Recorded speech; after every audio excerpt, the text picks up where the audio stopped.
credible athletic performance sports nutrition qualification and certifications out there. Yes, there are dietitians. Yes, there is general nutrition.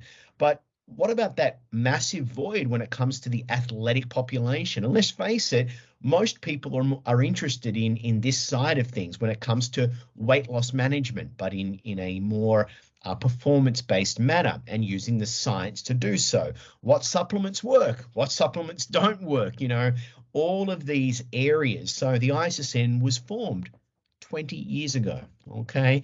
And the GPNi have been proud partners and exclusive online education partners, putting together these amazing online courses, the Global Performance Nutrition Institute and the GPNi.